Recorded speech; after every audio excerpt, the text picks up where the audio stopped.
Okay, so this is all the Dungeons & Dragons 5th edition subclasses, including... Oh gosh, I'm still on my thing. Okay, let me... There. Click this, so there we go. Okay, so Aberration Wizard. Aberration Wizard I think is B. The Aberration spells are kind of okay, but like... they're alright. The problem is that, where is it? Evocation is S tier, just because it's just so versatile.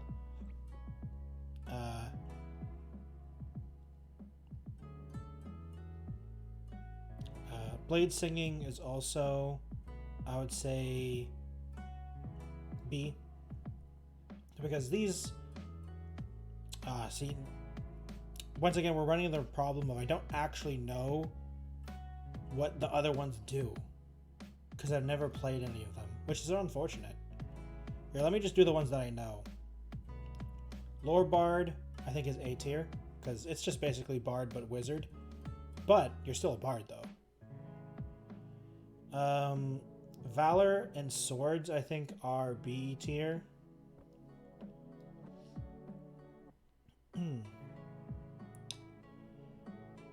I only know the Paladin Devotion, and I think out of all the... it's probably one of... oh, that's Crown. And so I think it's C tier, but only because I think it's one of the better Paladin ones. And I don't think Paladin's very good, though. Life Cleric, I think, is S tier in terms of subclass. Twilight Domain is also, in my opinion, S tier, because it's just so good for healing. Good one, Defected. Oh, for Paladin. Hello, Nux Taco.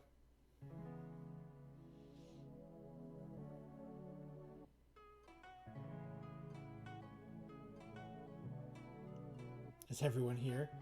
I don't know. Is everyone here? When? Tanuka, thank you for the follow. It hasn't triggered yet, but I saw the thing.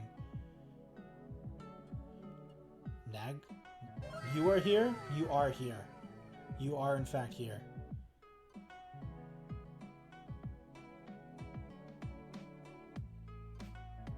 Paladins, I feel, are too subclass based. Paladin in general is one of those things where it's just... it's a mad class, multi-attribute dependent. So unfortunately, it's you know, it's one of those things where they can be good, but the problem is you see 4 of us, 5 of us, gasp. Well, welcome back, Nux Taco. I appreciate it. You were here before when I was streaming Dark Souls 2. During the boss fight, I think. The main boss fight.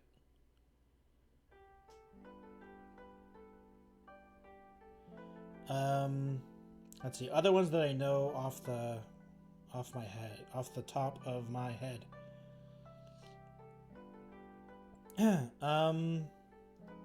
The Light Domain Cleric, I think, is B tier. Because as a Blaster Cleric, it's pretty good. But, I mean, generally you don't want to be a Blaster Cleric. Souls 2 of Darkness. Yes, yes. Let's spam this person with birthday stuff. I appreciate the birthday stuff.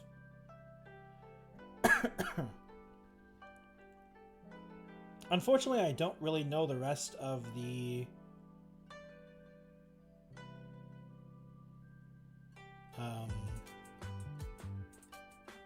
subclasses for this. For the Cleric. This is... oh, this is Sorcerer. Nerd Raid. Thank you for the raid. The Silent Raid. Silent Raid? Quiet Raid?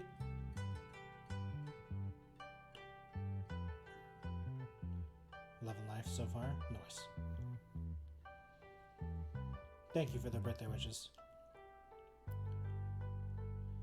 I don't know much of the subclasses either. Yeah, well, I mean, it's hard to know all of them. The Draconic Bloodlines, a Sorcerer class, I think is one of the best ones, but Sorcerer is kind of meh, so I think it's C tier. Wild magic is fun, but unfortunately, you know, it's fun, but you know, it is wild magic.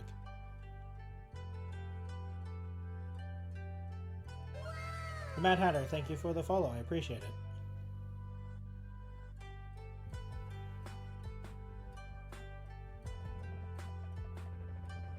Only level 4 for now, but she does work for our party of 6 people.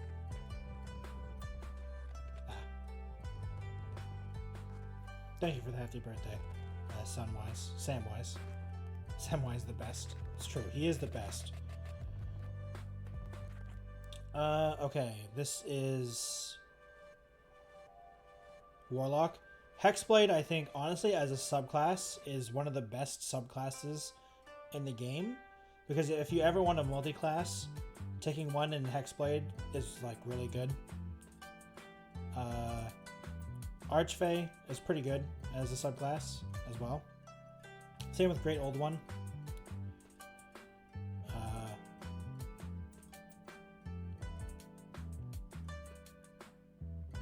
I don't really know the other ones, honestly. Birthday, gasp. It is. This is Druid. I know the land and the moon, and I think as subclasses, they're pretty good. I'm currently actually playing a shepherd, so unfortunately I can't give my thoughts on that so far. My friends basically play one Hexblade for Warlock. Yeah, I mean, if you want a multi-class, dipping one level into Warlock to grab Hexblade Warlock is probably one of the best one-level dips in any multi-class setup, if that's what you're like going for.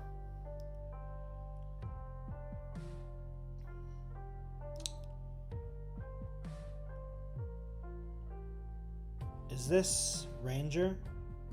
I actually don't know any of the Ranger subclasses because Ranger is so bad I've never looked at them. So we're just gonna skip them. And unfortunately I think this is Artificer, and I've never seen Artificer. Like, it's not necessarily it's bad, it's just I've never played any of the I haven't seen any of this Artificer stuff since it's so new, relatively speaking.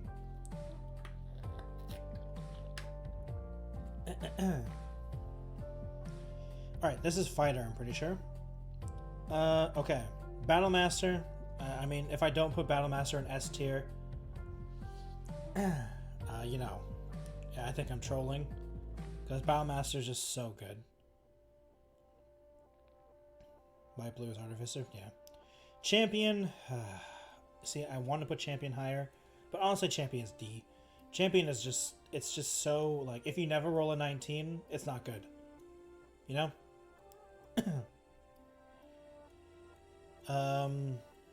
Eldridge Knight, I think, is a solid.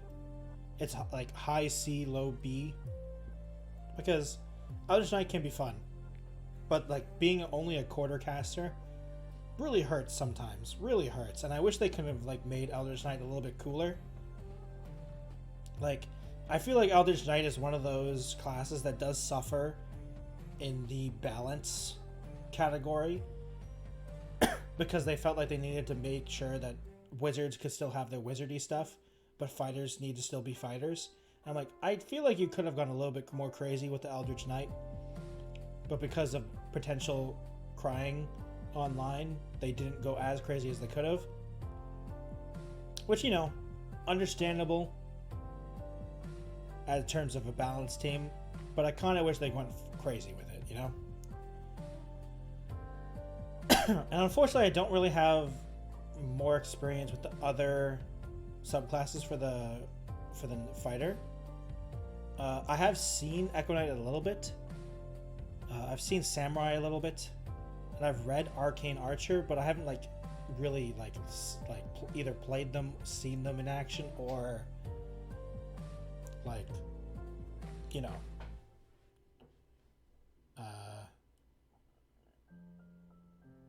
really looked deep into it. So I don't think I'd be able to do it. This is what's it called?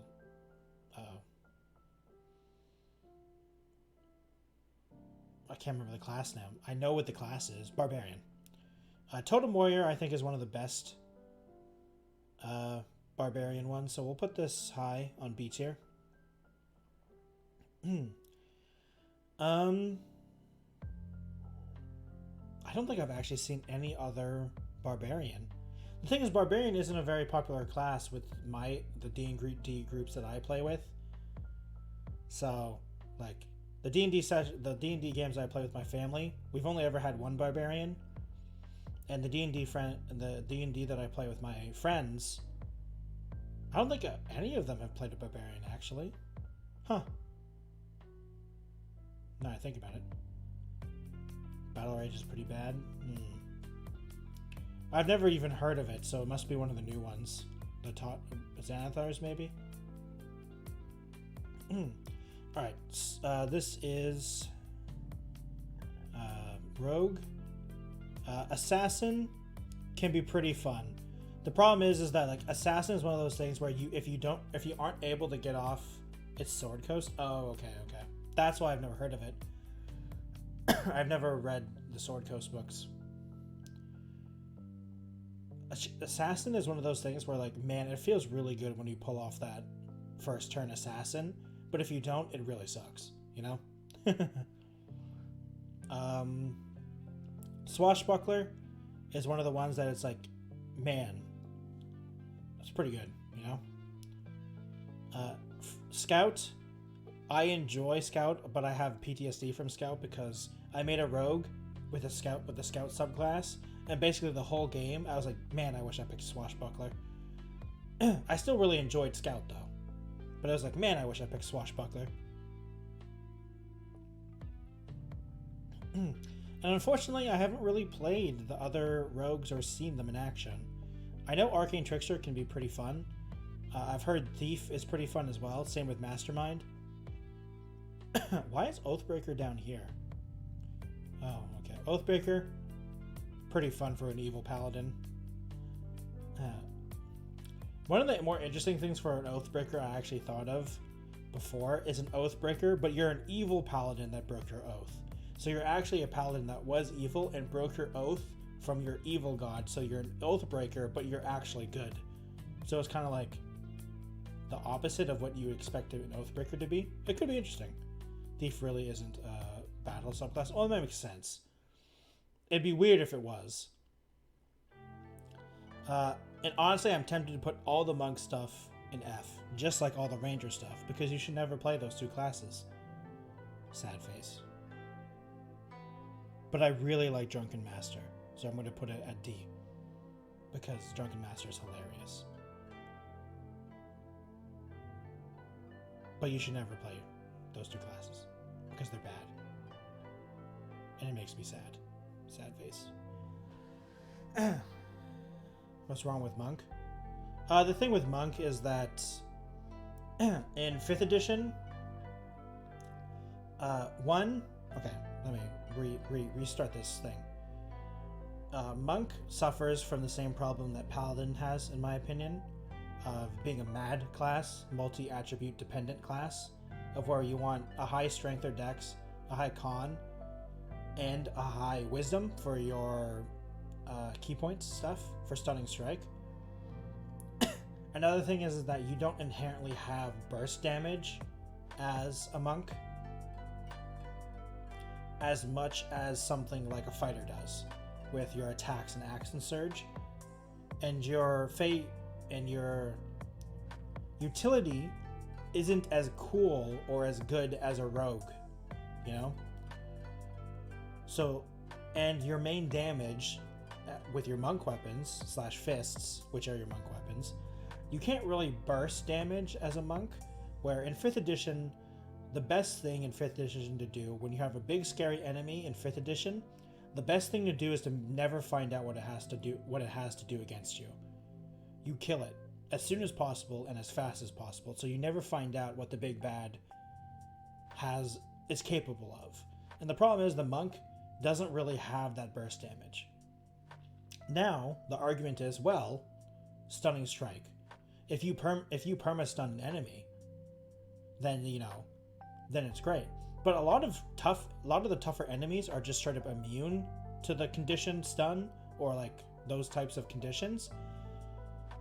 But then you're a monk that needs a high wisdom to be able to stunning strike stuff, which is like, well, I mean, other than stunning strike, you don't actually benefit from having high wisdom. So it's kind of like you need a high wisdom so stunning strike actually hits, but it's the only thing that you play off of, right? So it's like you need too many things to happen for monk, in my opinion, which really sucks because I actually really like the monk class. It's one of my favorite thematic classes. Like, for instance, I think Drunk Master, Mercy, like I actually know all of these kind